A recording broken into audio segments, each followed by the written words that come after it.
Om Swastiastu. Pada video kali ini saya Putu Gede Pribita Mardika Wijaya akan menjelaskan tentang airway management, di mana prinsip awal airway management itu definisinya adalah suatu kelompok tata laksana manuver medis yang digunakan untuk mencegah dan memperbaiki sumbatan atau obstruksi pada jalan nafas. Untuk penyebab sumbatan jalan nafas itu yang pertama adalah karena kesadaran menurun, ada sumbatan dari benda asing, adanya penyakit seperti infeksi atau keganasan, dan trauma. Terdapat dua gradasi sumbatan jalan nafas, untuk partial obstruksi dan total obstruksi. Untuk partial obstruksi sendiri, hembusan napasnya itu menurun, sedangkan total obstruksi tidak adanya hembusan napas. Lalu pada partial obstruksi, suara napasnya patologis, sedangkan pada total obstruksi itu tidak terdengar suara napas. Untuk kerja napas pada partial obstruksi itu meningkat, namun pada total obstruksi kerja napas sangat meningkat. Terdapat suara tambahan pada obstruksi parsial, yaitu snoring, gargling, crowing atau stridor, dan suara parau. Biasanya itu dari laring atau suara itu dari obstruksinya sendiri. Untuk gejala lain pada obstruksi jalan napas itu biasanya ditandai dengan tanda-tanda hipoksia, di mana ditandai oleh heart rate yang meningkat, pucat, gelisah, dan berkeringat. Lalu ada juga tanda dari hiperkarbia.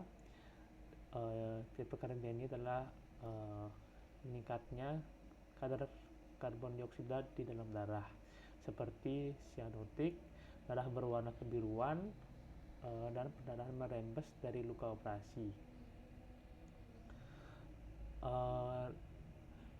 Biasanya ventilasinya itu meningkat.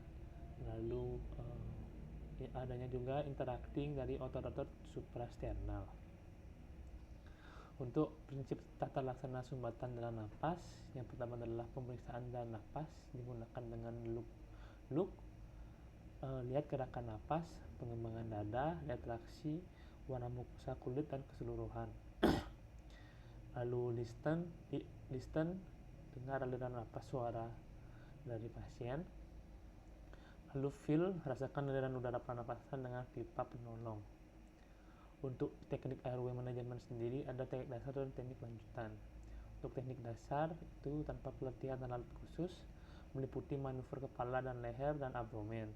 Lalu ada teknik lanjutan, itu memerlukan pelatihan dan alat khusus, meliputi intubasi dan metode operasi. Untuk airway management dasar, itu tanpa pelatihan yang khusus, dilakukan saat keadaan darurat karena bersifat non-invasif, cepat, dan relatif mudah untuk dilakukan. Evaluasi awal dilakukan dengan memastikan apakah pasien dapat berbicara atau tidak untuk mengetahui apakah ada sumbatan pada jalan nafas. Mendengarkan suara nafas pasien dan apakah terdapat batuk-batuk pada pasien. Untuk tata laksana sumbatan jalan nafas tanpa alat sendiri, itu yang pertama adalah chain lift maneuver. Ada tiga, yaitu chain lift maneuver, jaw thrust maneuver, dan head tilt maneuver. Di mana chain lift maneuver ini adalah tindakan mengangkat dagu ke hadapan. Jaw thrust adalah tindakan mengangkat sudut dahan bawah. Pada dugaan cedera jaw thrust ini dilakukan pada tindakan yang terdapat dugaan cedera leher dan kepala. Lalu untuk head tilt maneuver itu adalah tindakan yang menekan dahi. Untuk tata laksana sumbatan jalan nafas tanpa alat, yang pertama adalah teknik cross finger untuk memeriksa mulut, menekan gigi atas dan bawah. Lalu pembersihan manual dengan sapuan jari atau finger swab bila ada benda asing. Bisa juga dilakukan manuver Heimlich atau abdominal thrust bila dicurigai ada sumbatan jalan nafas. Dilakukan dengan cara berdiri di belakang pasien, lalu menekan bagian atas abdomen ke arah atas. Tekanan ini dilakukan dengan menggenggam kedua telapak tangan lalu menekan area atas abdomen. Bisa juga dilakukan back blow, biasanya pada bayi, dengan 5 kali hentakan keras pada punggung bila napas tidak efektif atau berhenti. Untuk airway manajemen lanjutan adalah teknik-teknik yang memerlukan suatu pelatihan khusus atau peralatan khusus. Teknik ini biasanya dilakukan dengan bantuan navigasi seperti laryngoskopi. Untuk pengelolaan sumbatan dalam napas dengan alat, yang pertama bisa dengan pipa orofaring atau mayo atau gudel. Indikasi penggunaan pipa orofaring atau mayo atau gudel ini itu untuk memenuhi kebutuhan oksigen dengan membebaskan jalan napas pada penderita tidak sadar atau kesadarannya menurun, mencegah tidak jatuh pada dinding posterior faring, dan memudahkan pengisapan lendir. Untuk ukuran pipa orofaring sendiri ini bermacam-macam.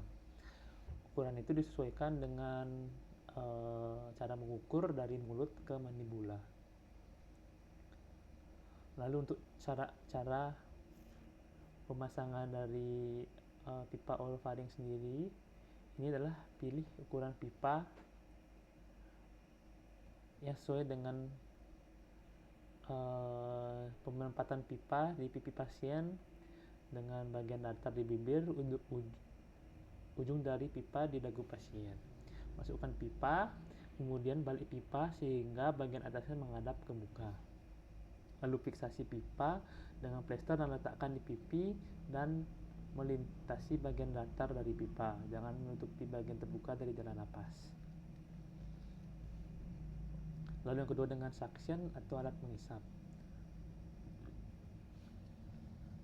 Indikasi dari penggunaan suction ini adalah terdengar suara tambahan pada jalan napas, ditemukannya suara rel satorongki, dan ditemukan mukus pada alat bantu napas.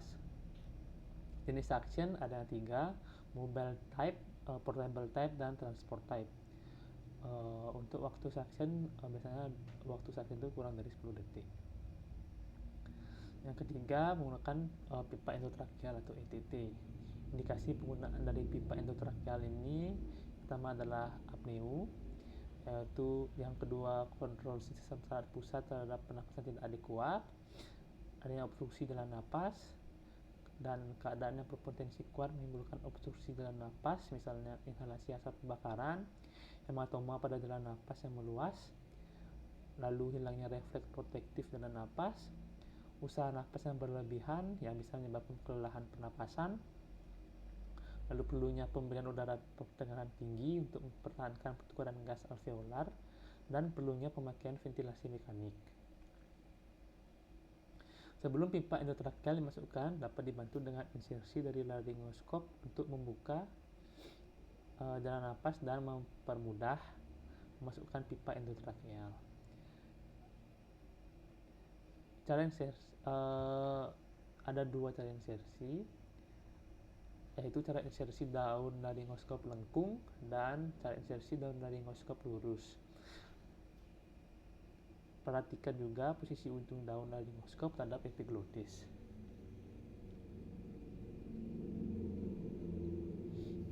Untuk paduan ukuran ETT sendiri, paduan yang umum dipakai adalah berdasarkan umur pasien, yaitu dengan rumus ETT mm sama dengan 16 tambah umur dalam bentuk tahun dibagi 4.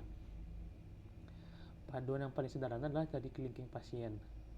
Untuk kedalaman pemasangan ETT bisa diperkirakan dengan menggunakan rumus kedalaman insersi ETT dalam cm sama dengan umur 18 tahun dibagi 2 ditambah 12.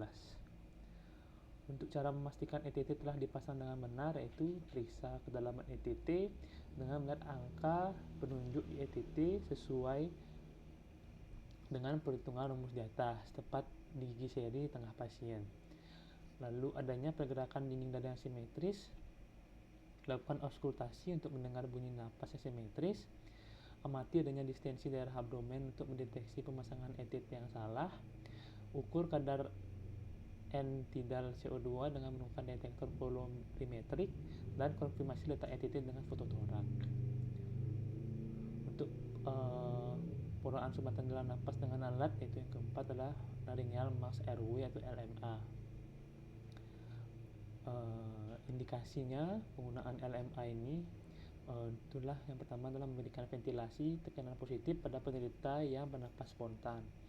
Yang kedua adalah sebagai pemandu pemasangan ETT, stilet berlampu, bronkoskopi, serat optik fleksibel. Salah satu cara membuka jalan napas bila intubasi dengan ETT sulit untuk dilakukan. Lalu ada krikotirotomi. Untuk indikasi krikotirotomi itu adalah luka yang meluas di wajah atau jalan napas atas. Usaha intubasi orotrakeal gagal dan tidak direkomendasikan untuk usia di bawah 10 tahun karena risikonya itu tinggi. Untuk macam tindakan krikotirotomi itulah krikotirotomi perkutaneus, krikotirotomi dengan pembedahan. Inilah teknik krikotomi perkutaneus. Yang pertama, stabilisasi trakea, lalu